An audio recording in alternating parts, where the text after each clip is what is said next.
Hey everyone, welcome to the show. I'm Pete Bickford. I'm the creator of ComicBase and your host for the next hour as we do the ComicBase live stream Question-Palooza. Anyway, thank you all for coming, and we'll get down to business in just a minute as soon as I switch my camera. All right, there we are. Hey guys, in the house. First of all, thank our mod Greg is in the house, so spammers beware. Tyler T is the first one to make it in, beating out Mark for Mark's Montville's record there, who's been holding for a long time. Mike Beam, great to see you. Calling from Vancouver, man. I fall in the Pacific Northwest, man. I miss it so much, but hope you're having a great day. Robbie, great to see you. Our mod says, I think South Jersey, and yes, once again, beautiful weather out there. Andre, great to see you at the show.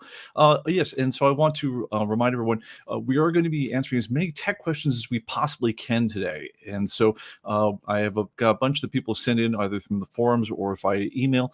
And if you have your own questions you want to have us answer during the show, please hit us up in the chat. Please preface with @ComicBase TV, so it makes it a little easier for me to tell who's who and who's asking what.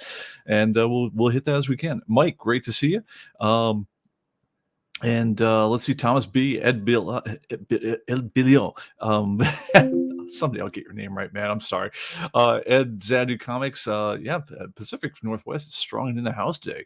Great. All right, well, guys, let's get to it. Whoops. So and yes, we're now trash talking already in the mod. The mod says, when I'm done with you, even CGC will have to downgrade your condition. All right, and by the way, it's Thomas B wants to remind everyone, please smash that like button.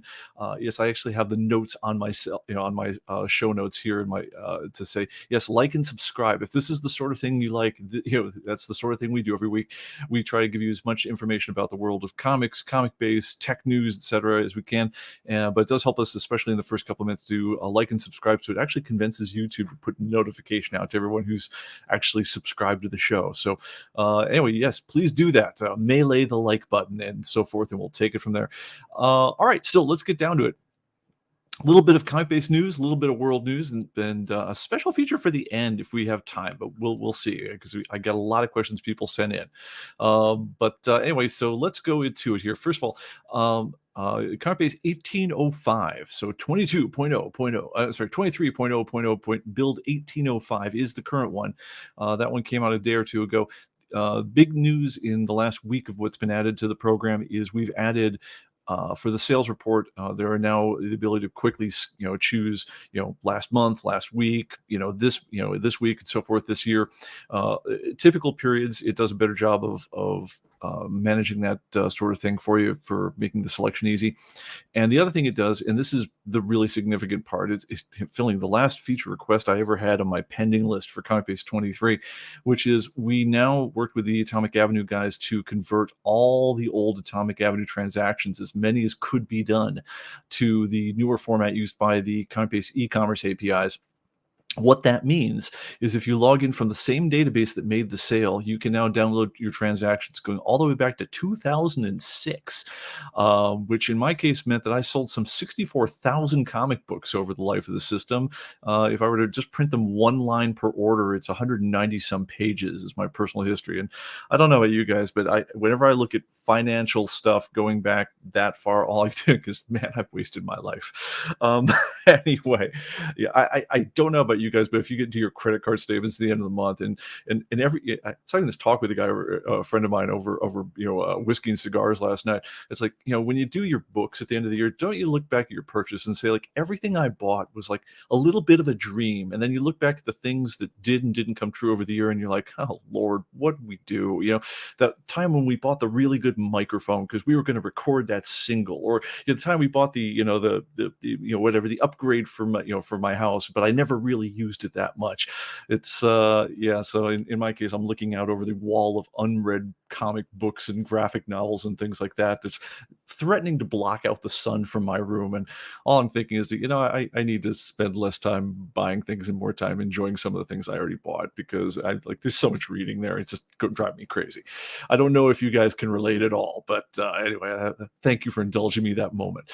Anyway, but So, if you want to view all your sales going back that far or just in any length of time, one thing you're likely to encounter is that if over the course of, I don't know, 15 years of using the system or so, you've changed your database IDs at all. Now, what that is if you go under ComicBase, you go to File, My Collection, and then click the database icon, database info icon in the right there. And matter of fact, let me go ahead and show you exactly what I'm talking about. I just flipped over. Yes, and 4 minutes before showtime, I thought it'd be a really good idea to update the database with the latest content because I got caught out last week with pointing out something that had been added in that week's update, and I hadn't updated it yet, and so it kind of made me feel foolish. But anyway, if you want to find your database ID, go to the File menu. Now you go and magnify this up because I can do that now. Go to Collection Statistics right there, or hit F12. We'll save you some time. And it gathers up for a minute. And okay, here's everything it knows about my collection. This icon all the way over here is your database info icon. Click that guy, and it's going to tell you, amongst other interesting things about your, the guts of your collection, it'll give you this database ID number here. This, as they say, this preposterously long number. In this case, the demo database we use for ComicBase live streams is D05DBBB73, blah, blah, blah, blah, blah, blah, blah. Anyway, so if over the course of using the program in this time, you've switched, you might have switched to different databases. You might have decided for one reason or another you wanted to switch your ComicBase ID and so forth. What you'll want to do is, if you want to download all that information into your current database, reach out to support@comicbase.com, which is to say, I'll flip back to the main camera, which is say, write an actual email, because they're going to need some details that are going to be hard to take down by phone. So write them email to support@comicbase.com, give them your user ID on the system. In my case, it's P Bickford. You'll see if you go on comicbase.com, go to the upper left-hand corner of your profile page if you ever forgot your login. But that'll tell you your official user ID. So give them that. Give them the database ID of the database you're currently using that you want all the information rolled into. And then basically just tell them in writing that you would like them to roll all your previous sales data into that database ID. Then when you go with ComicBase 2023, the latest build, 1805, and you say check for sales and purchases, at that point, it's going to roll every bit of information you've ever sold, period, that it can attach a name to for you into that database's sales record table. And at that point, you can go under the sales report and report on it. Now, a couple things that, just caveats of the whole thing. There is some very, very odd cases you could get into where, for instance, some people get into a thing where, like, they don't just, sell an item, they sell it and then delete it from their database and so forth. There are things you could have done over the history of the world that make it hard to attach it to individual inventory IDs. We will scavenge as much data as can possibly be scavenged, so you'll get at least the skeleton of your sales report in there. But if you see missing gaps and things like that, it's probably just because we just weren't able to salvage the data that far back for you. There have been, obviously a lot of changes on the back end over the last 15 years, and we're basically trying to pipe all the stuff into an interface that did not exist prior to about 4 weeks ago. So anyway, have a look at that one. But if you see anything weird, understand that, there could be some bits that didn't quite make the transition. But having people unite all your sales data under one database will certainly help you there. Another thing to note is that typically, when you download your sales and purchases, it automatically rolls out your inventory. So if it says I sold a copy of Spider-Man number 748 or whatever the thing is, it'll automatically deduct that from my inventory. Nothing prior to September 12th of this year will get deducted. So when you download everything from 2006, it's not going to double decrement all those sales you made 15 years ago or 16 years ago. So don't worry about that. It's only the old stuff gets used for reporting purposes, but it doesn't affect inventory. So anyway, those are the caveats around that one. But other than that, it's kind of a big deal. So hope you guys enjoy it, especially if you've been selling a lot on the system. Going forward, as you guys have probably heard to death at this point, Everything, whether you sell it on the Atomic Avenue or on the e-commerce API that's built into ComicBase's point of sale system, or if you use a third-party system and it calls the Atomic Avenue e-commerce API, it now ties everything together so that you can get sales reporting within your database. You can roll things out of your master database in ComicBase, and everything is one beautiful thing. It'll even tell you what system you sold it on, who the salesman was, etc. And you can break all those reports out separately if you want. All right, guys, that is the news on ComicBase. Let's get down to other things. Let me move the control of my computer back to the main one here so I can scroll things. All right. Yes. In the bigger world news, if you guys haven't heard it yet, Elon Musk is back buying Twitter. So let the merriment begin once again. Who knows what comes out of the whole thing? I'm going to not count anything until it actually happens, but it has a high potential to be one of the more amusing things that happens in the next couple of months. So anyway, all right, let's get back down to it. Oh, and let me do a last quick check of the chats before we get rolling on things. Okay. Ed asks, is it safe to say that weekly updates will now occur every Wednesday? Safe-ish. We are pushing one right now. I asked the content guys to do a little bit of extra work on this one because I want to make sure the Four Color Comics second series got fully listed with item titles before we pushed. So this one might be a little late in the day, but they are intending to push that one any minute now. Wednesday is typically the day. The things that will make it not be Wednesday are going to be extraordinary things that either hold up indexing or that delay shipments. And also, we got a lot of holidays coming up there. So if any of those falls on a Monday, Tuesday, or Wednesday, it's going to delay the shipment of comic books to us. So that will delay the thing typically by one day. But typically Wednesday night is when you will typically see your comic books update. But what I would do in any case is I would go ahead and just set your Sidekick to automatically check every day for the new update. And so that way, if you leave your machine on, it'll just get it as soon as it exists. All right. Okay. Richard asks, I discovered I was in the wrong database for the sales report per email. Still nothing shown. Will there eventually be a way to deal with DBs individually? There is a way. I mean, so the rule with the sales data is whatever database you posted it from, that's the database that checking from it with, it'll see the data.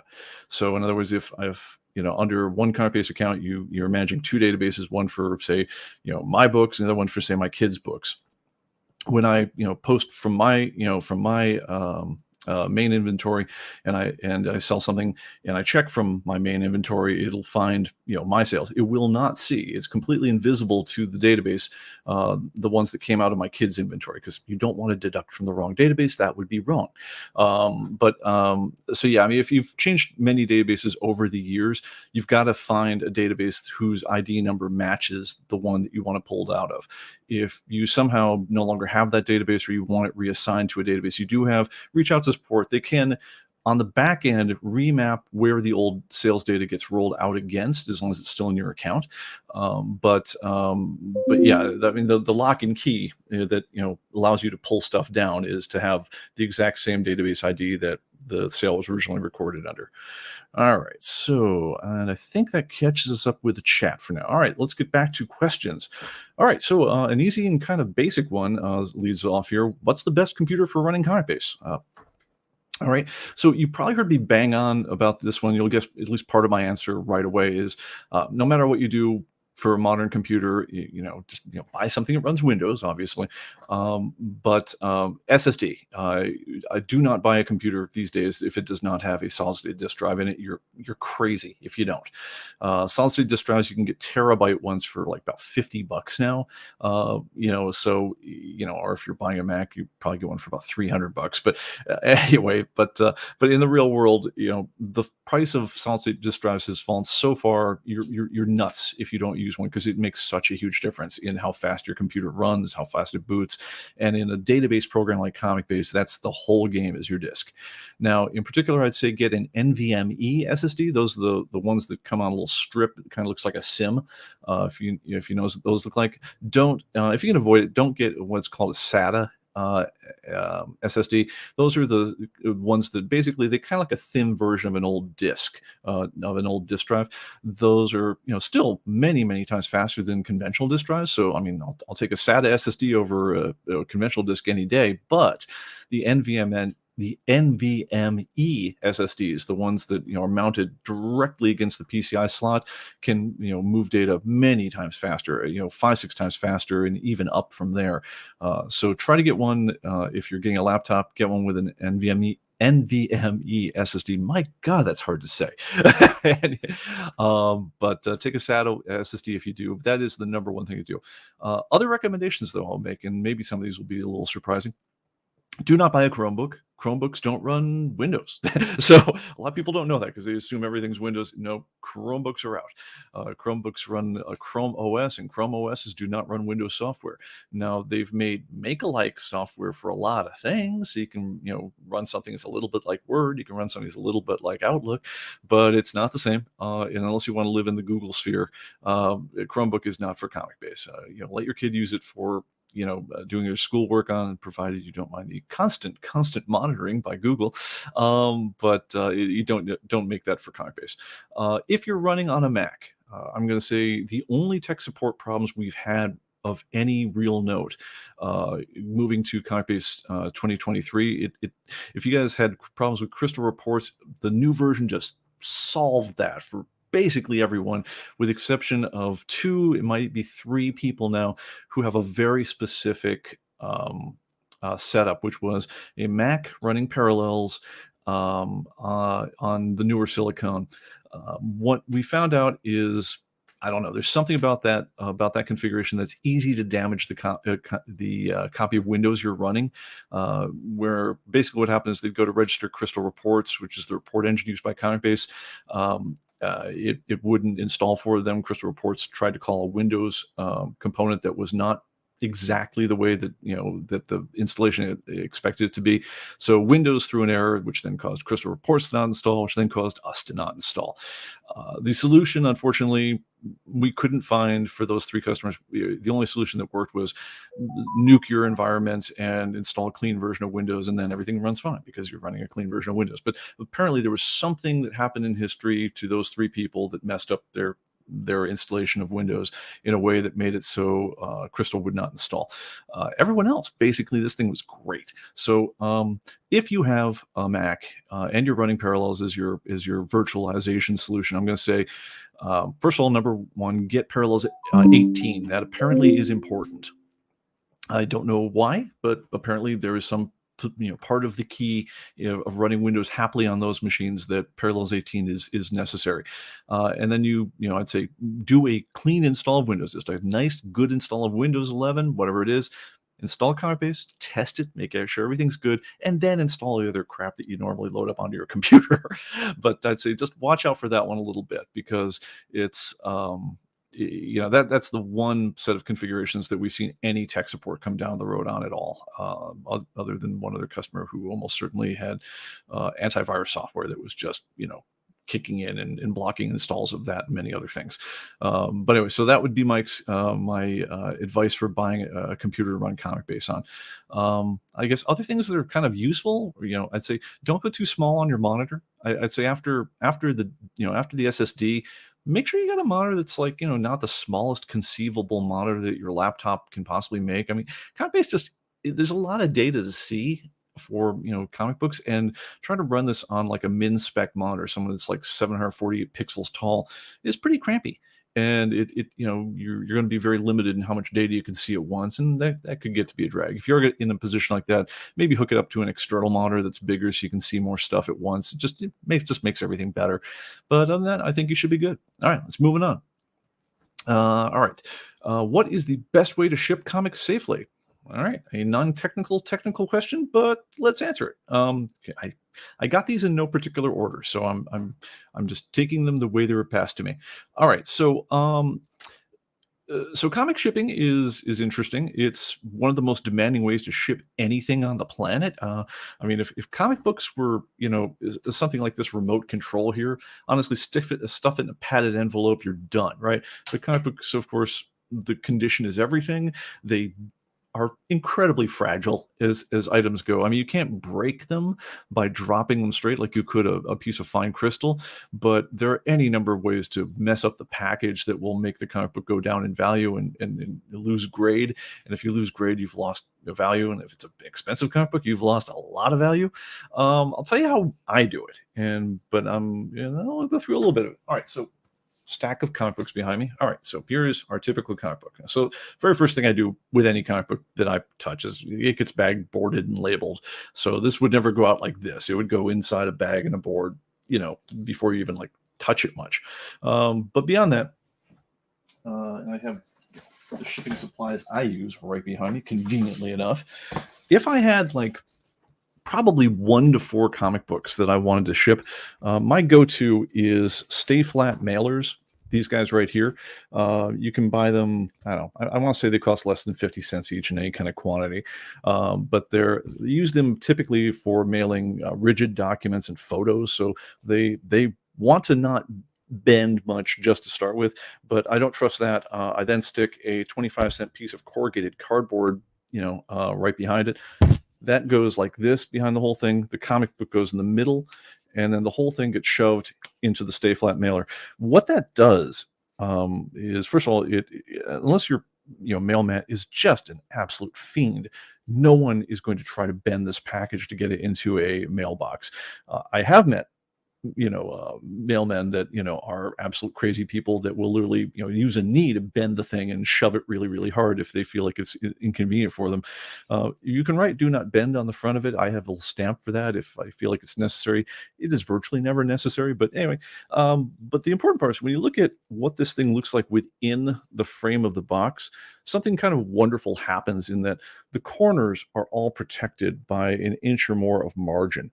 And so the thing that kills comic books in shipping isn't shaking them around so much as getting dropped on a corner. Because when you have an impact on the corner of the package like that, it does it's pretty easy to take even a whole stack of comic books, no matter if you've got backing boards, whatever else.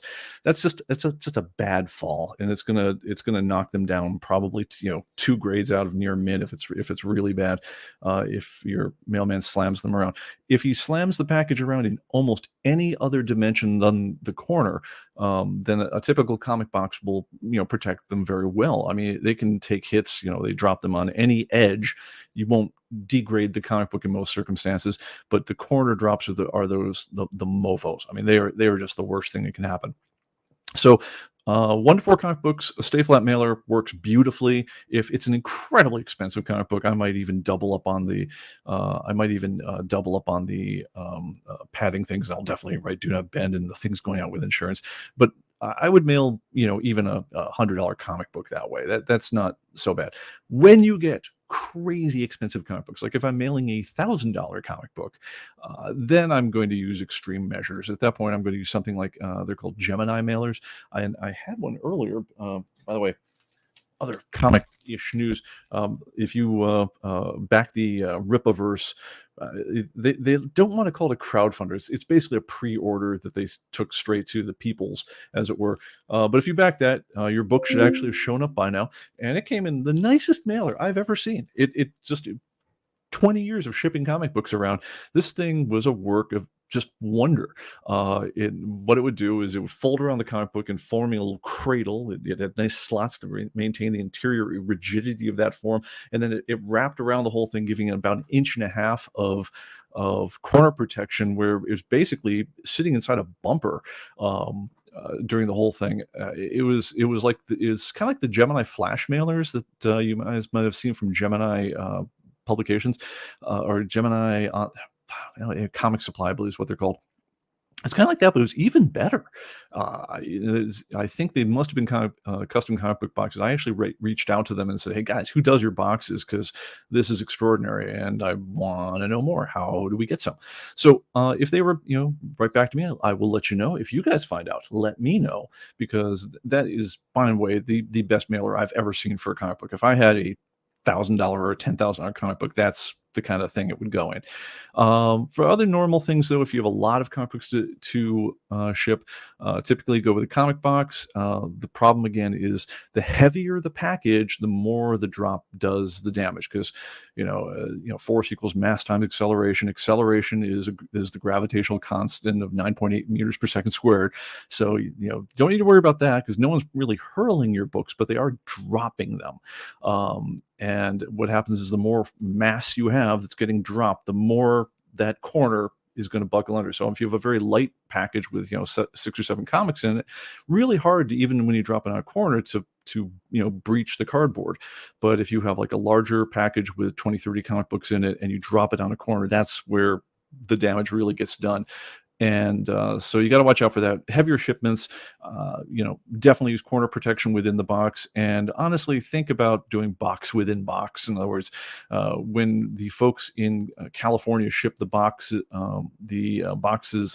full of comic books that they got from Diamond, when they get done indexing them, they mail them over to me. So we'll add them to the Atomic Avenue sales, that we do out here, and move them out the back door. Just because we don't store comic books forever, we would like to, we paid for them to come in. We'd like to use them for using the database, but then we got to make most of them go away again. Otherwise, I'd be drowning in comic books. That's where that 64,000 comic books I've sold over the last 15 years largely went from. But anyway, with the ones there, we used to have horrific damages, even in those really thick Diamond boxes that we had. And people would, do all sorts of, they packed very well, but again, a big heavy box full of comic books dropped on its corner, something's going to get hurt. So what we did for the last couple of years is they will actually put them inside of a more typical comic box, like this guy right here. This is one of the ones that I just got sent from them. And then this whole set of boxes will then be put inside a larger Diamond box with newspaper packing all around it. And then that gets to me. And ever since we started instituting that one, we've cut down our damages, from coast to coast shipping massively. It went from something that was like every 4th shipment, something would have been damaged to. Now it'll be like every, 6, 7 months, I'll have a gripe about something that will have happened. And they'll find out that no, those comic books are actually damaged in the original shipment from Diamond. So anyway, that is where I would go with that one. Okay, Greg has some take. Remind everyone that if you're mailing comics as a USPS first class package, it needs to be a minimum of 3/4 inches thick. And he also says corrugated cardboard is light and can get to that thickness without too much extra weight. Excellent. Yeah. Where I just ordered 100 of the so-called Gemini mailers, I just going to start experimenting with those ones because honestly, I've dealt with them a few times in the past. They weren't quite as good as this thing I got from Ripaverse. I wish I'd kind of kept this around just to show it, because there's some extra mojo going on that one. I think they must have more or less gone and deconstructed the idea of a Gemini mailer and did their own custom box, because this thing was remarkable. But anyway, and it seems to have extra cuts into the bedding of the cradle, essentially, to do a more rigid construction than I'm seeing on the other sort of mailer within mailer kind of packages I've seen. But I'll let you know what comes to that one if you see anything. But I'm really intrigued by that one. The problem on all those ones, though, is you're always balancing out weight versus protection. Because if we ship these things inside cargo crates full of straw and stuffing and whatever else, yes, we could deliver priceless artifacts that way with absolute safety, and it would cost a fortune to mail them. So the game with shipping anything is, how do you get the protection you need, but you haven't added so much to the mailing cost through the weight that it negated the losses you're likely to take. So yeah, even though 1 out of every 300-400 packages that I mail goes wrong in some way, I'm sitting there going, well, is it worth an extra 6 ounces of weight in order to make it so that those ones, where someone really got involved and really slammed that corner, is it worth it to avoid that, to pay X amount extra for the additional packaging, and more importantly for the extra ounces on the shipping, because that's a cost you pay every package. So I want to get some of the Gemini mailers in hand, start experimenting with those, compare them against some of the other shipping methods. I'll let you know what I find out about it. But I do feel like, especially the Ripaverse guys, man, they solved the edge protection problem. I mean, that's as good a design as I think I could ever come up with without having some, composite materials like bubble wrap corner protectors or something like that, built in. But as a pure cardboard package, it's like you guys nailed it. So props to you guys. All right. All right, moving on. Okay, question. When I install pictures, will it replace my custom ones? Let's flip over to the computer and let's try to answer that one. All right, so got this question from a guy who's upgrading from quite an old copy of ComicBase. And by the way, there's also some confusion which I may have contributed to, which I will try to own if I can. I said, no, don't worry about it. It's controlled by the settings in your manage pictures and movies. And then he went up and just went in and said, okay, I'm just going to go now and say install pictures and movies. It found the pictures archive for him and it just went to town. And so he was fine in the end, but I think he felt a little put out because I point him to, there's a series of shortcuts in this move that I think might have alarmed him. So let me show you the normal way that you manage your pictures and movies. You do it actually under File Tools, and you come down here and you say Manage Pictures and Movies. And so this is where you can set, where it's going to store your media and your pictures and whatnot, whether you want to copy pictures, movies, or so forth. And the all important in his case, replace matching files setting, which is default is to not. So I mean, things in ComicBase typically default to the safe option, and that does this as well. So when you install something, you just, you click install picture movies. It's going to say it'll see if you have a picture archive in your downloads. If you've been doing that, if you've got a disk inserted, it'll check that. And if so, it'll say, okay, I noticed you've got a archive here. So did you want to go ahead and, install that one? And it's off to the races. Now that's essentially what happens when you take the shortcut version into the same dialog, which we provided, honestly, just to make the install instructions, easier. There's that little card that comes with ComicBase where we have to tell you how to get going, and it's like install the program, turn off your antivirus software. If it's going to get in the way, and after that, install the pictures, and you're good to go. I mean, that's kind of where it goes. But what we did here is just in order to shortcut how much we had to say how to get pictures installed, we also added in this menu command over here of just file install pictures and movies, at which point it is going to default to looking in like your downloads folder and a couple other places, see if you've got a pictures file. If it had a pictures, if I had just downloaded the pictures, or if I had a ComicBase disk put in, it would have, instead of bringing this dialog up to let me choose, it would have just said, hey, I noticed you've got some pictures sitting there in your downloads. Do you want me to install that one? In which case, if you slapped yes, you would be right to the point where you're installing before you even saw this dialog, because again, everything defaults safe and so forth. It does the right thing. It does the right thing with less steps than before. But I do think it raised the question for this guy of hey, is it going to install? Is it going to traipse over the stuff I've already got? Now the answer is, unless you changed your setting, no, it's not going to. But I think it alarmed him, and I felt badly about that. So anyway, that's the answer to that one. Okay, quick check of chat, see how we're doing. Back to my main computer here. Okay, we are good. All right. Like I said, I do want to remind folks, if you do have questions, hit them in the chat. I probably got time to answer 5 or 6 more, depending on the length. So we'll do that as we go. All right, but moving on. Okay. It was a long question to the extent of it feels a little hard to print labels or just select which labels I want to print, and so is there an easier way? Yes, there is an easier way. What he was doing, the guy in question, is when he wanted to print labels for something, he was going up to let me show this zoomed in a little bit. He was going up to report. He was going to printing identification labels, and then he was going and choosing selected items. Now, by the way, you notice when I did this one, it said selected items, none chosen. So then he would go and choose, and he would go type in the title. Okay, here's Captain America 10th series. Can you believe it? And then he'd go and choose, one or more of these. Oh, sorry. Let me go ahead and choose that guy here. And all right. Sorry, that looked horrible. Let me do that again because that was the least clear thing I've ever done because I had a magnification glitch kick in right as I was trying to show it. Let's try this again, and I'm not going to try to magnify anything this time. All right, so let's go Captain America, 10th series. All right, and so now he would choose however many you want there. He'd click add. Okay, great. I got, those ones have been added. I hit done. There's my list of the ones I got. I close this one over here. And I've chosen my 5 copies of Captain America. Then I hit preview and I print my labels. Okay, that's kind of it. That's a lot of steps. Yeah, that's not too much fun. I was basically like, there's a better way to do this. He's like, what? What do you mean? And the better way is, let's say you're just on a title like Captain America, or you can go to the title. Select the ones you want, and if you guys remember, hold down the Control key or Control A if you want to select all. Control key lets you, just drag, individual ones that you want to select or not select.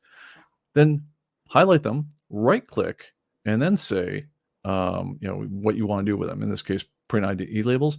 At that point, it just automatically selects. It just moves your selection in to the selected items you got right there. And at that point, you just say, preview, boom. But there was an easier way to go even for that one. And there's, the first of my 6 labels. There's an easier way for this guy's particular workflow to do what he wanted to do, which was even better. And so I'll show you guys that one too. So let's go ahead. And he was adding his, I said, well, tell me about, how you do your work. And what he's doing is, say, well, yeah, I scan in my books and then I want to print labels from all. I said, oh, did you know you could do this? And that thing is, let's go up under here under items, and I'm going to add by barcode. So Control I is the way I always get to it. And let's see if I was smart enough to move my barcode scanner over to the demo computer. Yeah,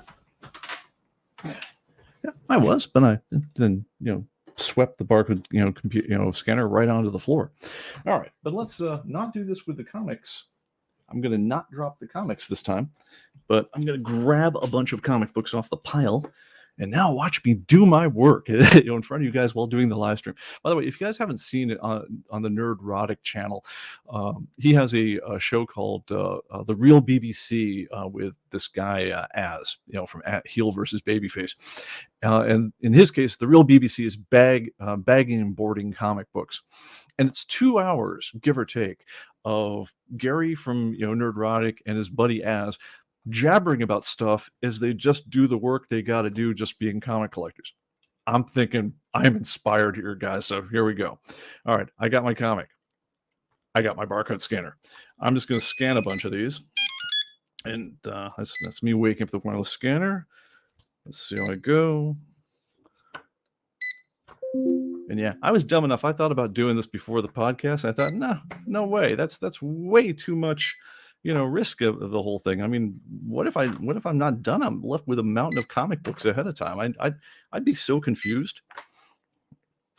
By the way, you guys might hear that I had a couple scans right now where it came up with a babloom as in it didn't get it. One of the reasons I always keep my volume up when I'm doing these things is because my eyes are anywhere but on the screen as I'm doing this one. And so I'm kind of counting on that bloom to tell me, hey, I just scanned something. It didn't read that one right. Because especially when I'm scanning indie books, not all that uncommon for them to play fast and loose with the barcode spec. And so depending on how I'm, juggling things in my lap or, holding the microphone scanner, and they're not all that uncommon for me to not get the scan on the first pop. So that bloom tells me to hit it again. Another pro tip for you. And Dark Horse, God love you. You guys never misprint barcodes. But anyway, all right. So I just scanned 11 comic books in there. Another good reason to use the wireless scanner is, even though I occasionally dump it on the floor because I'm careless with things, I don't at least then tangle its wire in 15 other things that were on my desk and knock over my drink on it and then, ruin everything else. So love the wireless scanner. I don't know if you guys get that one, but I'm really a fan. All right. So what I'm going to do here is, let's look down at the bottom here. This an item here called display items after saving. That's the magic in my case. So what I'm going to do is I'm going to hit save. I also have it set to print divider labels after saving for anything new. So it just automatically figures out, and I'm actually going to skip this part because I'm scanning into a database that I don't actually do my inventory in. That's why all these look like they're new titles. I'm not going to print the divider labels for these 11 titles, which really are in my real database. I'm going to skip that part, but you'll notice that what it did afterwards is it took all 11 items that I just scanned in here and it's showing them in the list. Well, what am I going to do? I'm going to click in that list. I'm going to hit Control A, which is select all. And now I'm going to say right click. And if I was, not showing this as demo, I would just hit F6, and that's print identification labels, right? And at that point, I've now got my 11 labels ready to go. I hit preview, and then boom, and then there's all 11 labels. And it's a lot less tedious than what this guy was doing. So anyway, hope you guys, got something out of that one. And if not, just the fact that scanning is hard when you are balancing lots of podcasty stuff at the same time. Okay, moving on. All right. Okay, what's the next question here? You had a question of, let's see, where is it? Oh, yeah, printing part of a result set to PDF.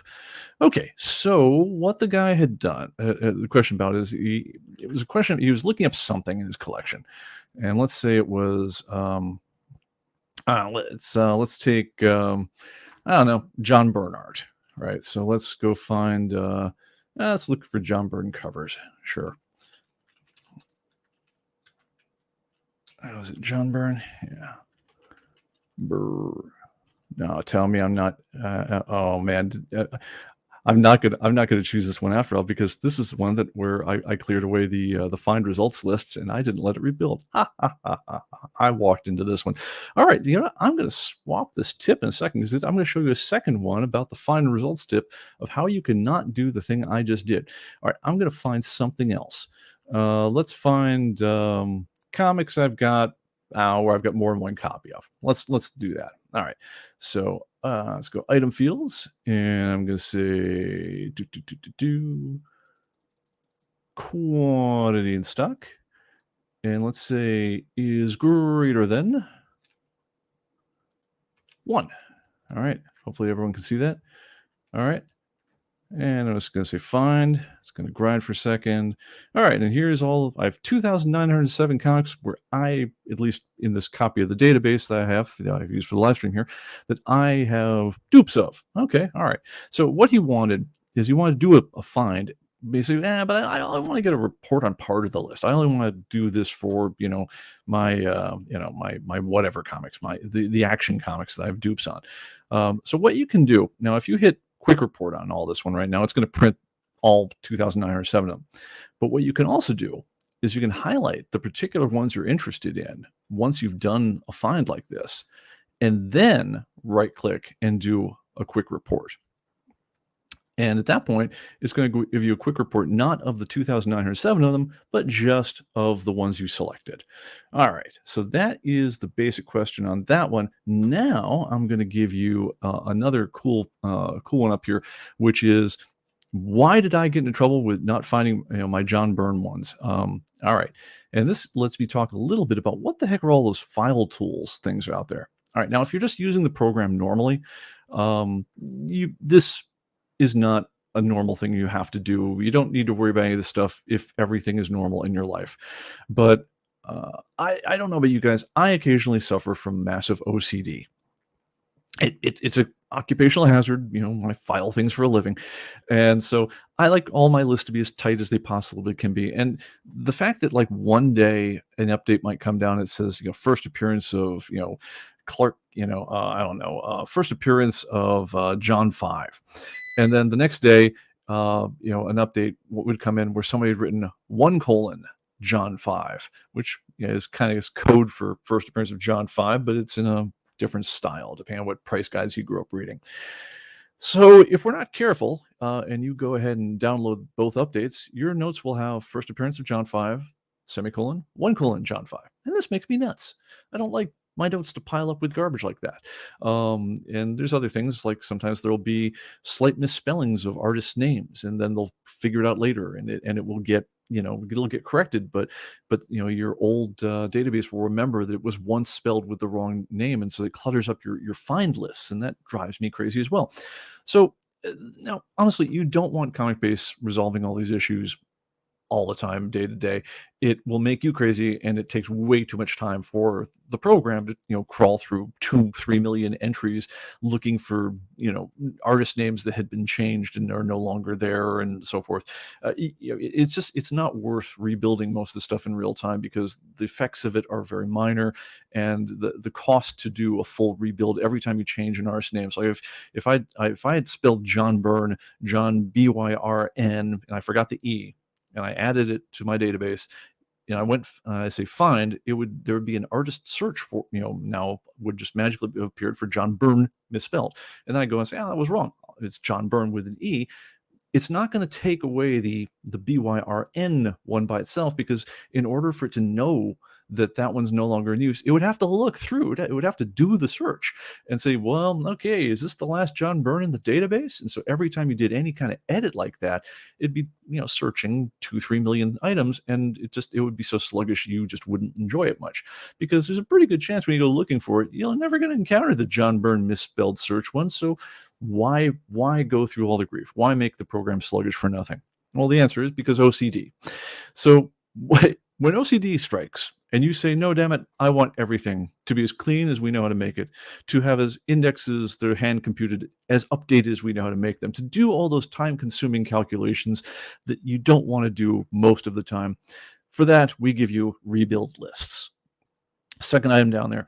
And there's a bunch of things you can rebuild. So series information, lists of owned series, item information, and then some advanced ones. Let's talk about the first three first, because those are the ones where in real life you would do a lot more. I'm going to do this one down here. I'm not going to do it, but as soon as the show's over, I'm going to do this one, because I don't want to have the same demo bug happen to me. But anyway, let's talk about what these are. All right, series information. Basically, it recomputes all the computed information about a series. So, for instance, whether you knew this or not, when you enter a title with "the" in it, let's see if I have one here. Okay, the Silver Cross. Okay, the silver coin. All right. This one, because we don't file this under T, right? It's not yeah, sure, it's called silver, the silver coin, but we want to appear as you're typing in the database, or when you're filing books, it gets filed under S, for goodness sake.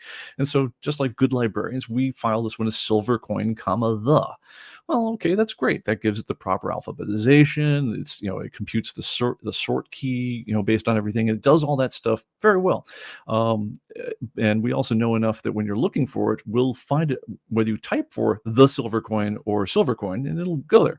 Anyway, but in order to do all this stuff, we have to compute a bunch of derivative fields. We have to compute its sort index. We have to compute its name with the flipped around. We have to do that and store that information, because that gets used whenever you report on the whole thing.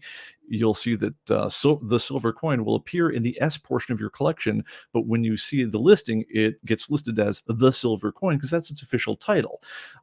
So what series information does is it recomputes that kind of stuff for all the titles in the database. Very, very quick. Only takes a couple seconds on my machine, because for all the information that's in the database, there's only about 90,000 titles, and we don't compute all that much information. So that's very, very quick. All right. The next one, also very, very quick. The list of owned series. What that is, if you went and ever did a search in the database, you went to the titles and you said, do you want to see all the titles or just the titles in stock?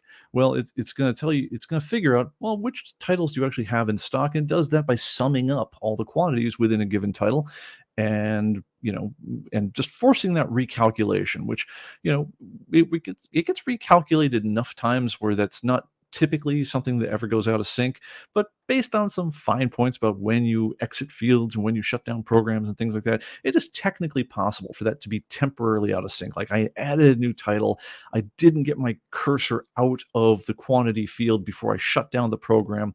Well, it's going to record that you entered that one, but maybe it had a chance to cascade that to the title, and maybe it didn't, based on lots of stuff like that. Now, typically, there's enough times the program, while it's doing other things, where it recalculates this anyway, so that this typically you never need to do. But if you ever feel like, nah, I want to calculate that because I'm going to spend the 3 seconds right now, bang, that's your one. All right. The money ones, though, the ones that really scratch my OCD itch are the item information and the list of contributors. All right. Item information. This one takes, even on my machine, several minutes. And what it does is it goes for every issue in the database for all the different media types. So in my case, it's looking through 3 million items. And for all those ones, it validates that all the dates are valid dates. So if I'd ever entered a date where it's like 1/2/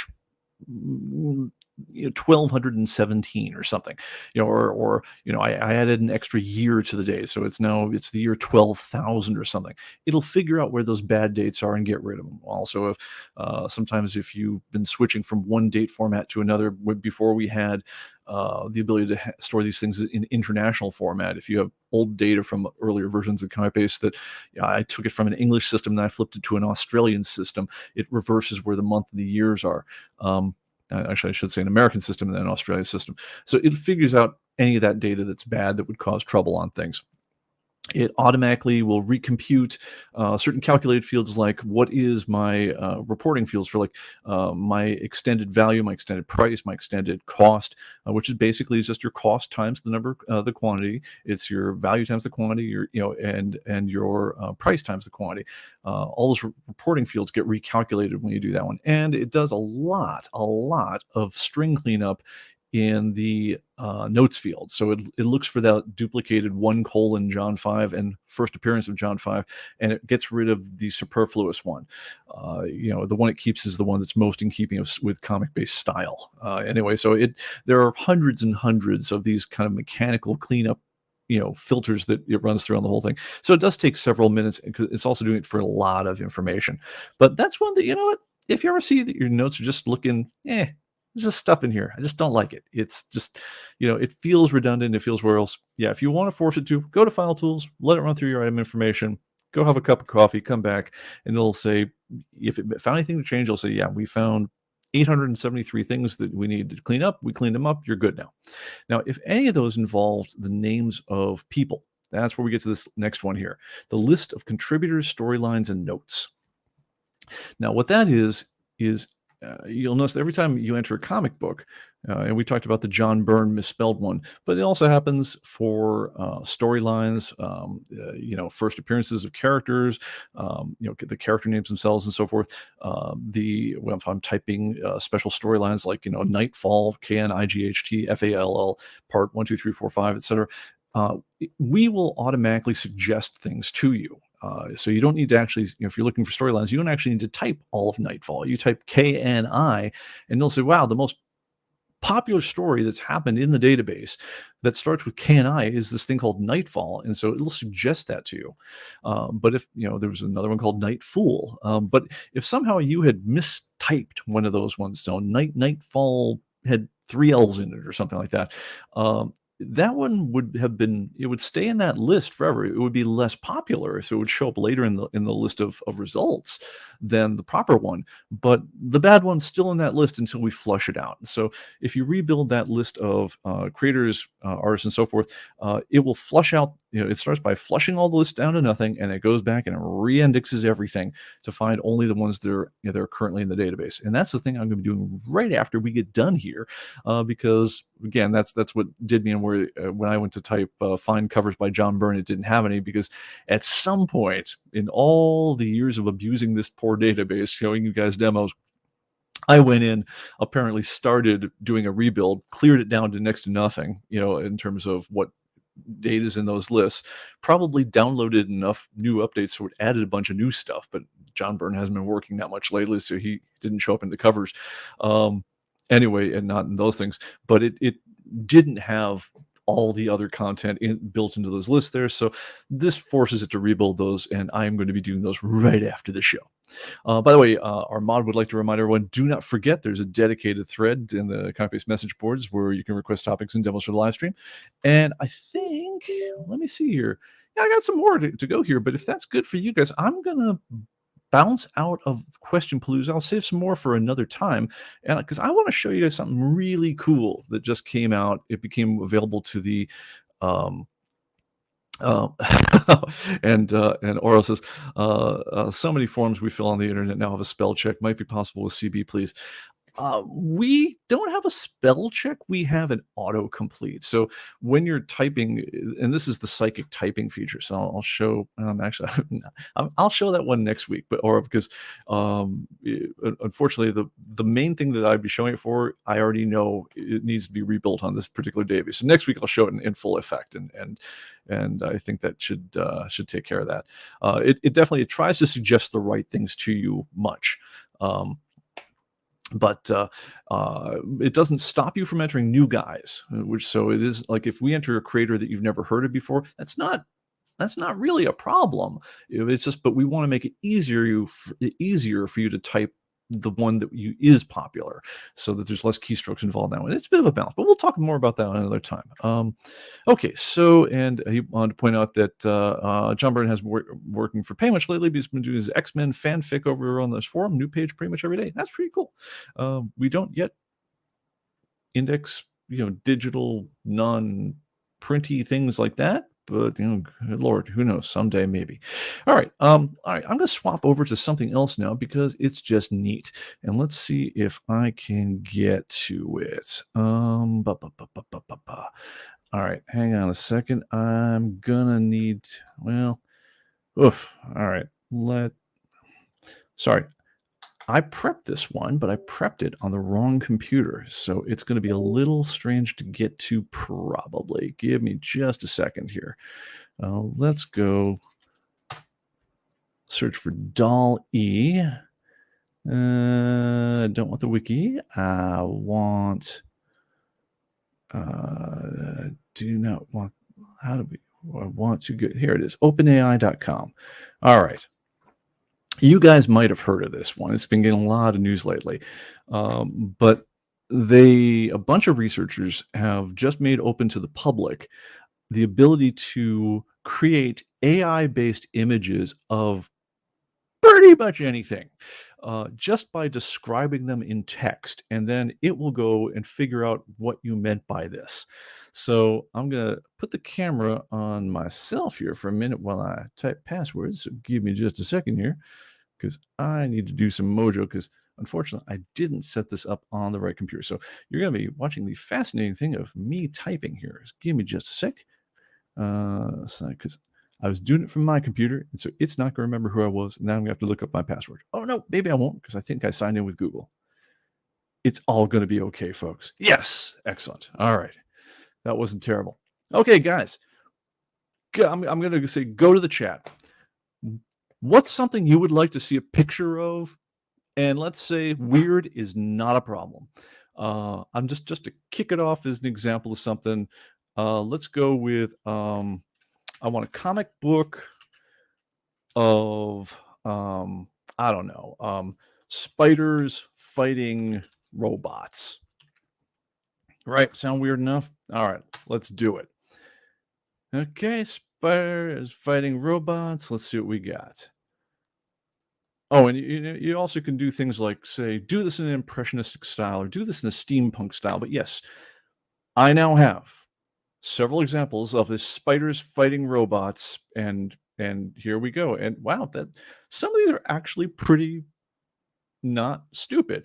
You could, but you also can say things like, "Yeah, I want more like this," or do that. What is all right? Anyone in the chat got something? Let's come on, guys. Don't hold back. Make me proud here. I want a crazy idea for art you would like to see, bring into existence here.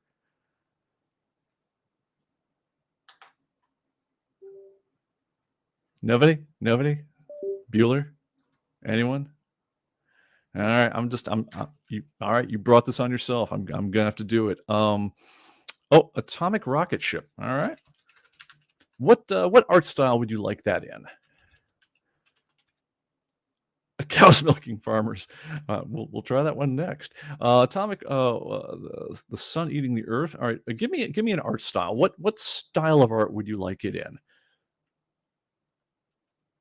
I'll take this is like doing improv. I'll take the first audience chat that comes up.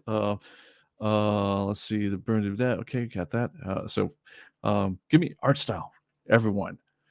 Do you want it like Vermeer? Do you want it like surrealistic? Would you like it photorealistic? Would you like it Dolly? Okay, in the style of Salvador Dali. All right, let's see what we get. Atomic rocket ship style of Salvador Dali. Do, do, do, do, do, do, do, do, do. Needs theme music. It's okay. I'm not really getting a heavy Dolly vibe on this one. I do like some of the rocket ships. Let's try surrealistic rocket ship. And then I'll do one other bizarre one here. Sun eating the earth, Oros and Edwin. So cows milking farmers, sun eating the earth. I'm trying to even make sense of that. Wow, that's actually not bad. I mean, some of these are actually halfway usable. Like, again, not really getting a strong surrealistic vibe off of the whole thing, but not bad. Let's all right, so I'm gonna go impressionistic painting of cows milking farmers. No, I'm getting a no vibe just even saying that one. Plus I wrote painting. Because I'm trying to picture how an AI would interpret that. I'm thinking this could go horribly wrong on an art style. Okay, let's go with Art Deco picture of the sun eating the earth.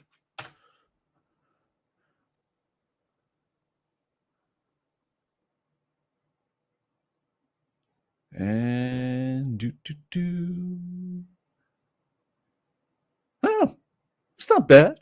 Again, I feel like the Art Deco style is not strong in these ones, but yeah, worth playing around with. All right, guys. Peter Bickford against comic book guy in the style of Hieronymus Bosch. Oh my god. Yeah, well, we have some ones to play with later on. All right, guys. I think that's going to do us for now. Anyway, thank you all for joining us. Please like and subscribe if you have not done so already. We're going to hit this one next week. We'll be doing something else, and we'll see you all then. Take care. Bye-bye.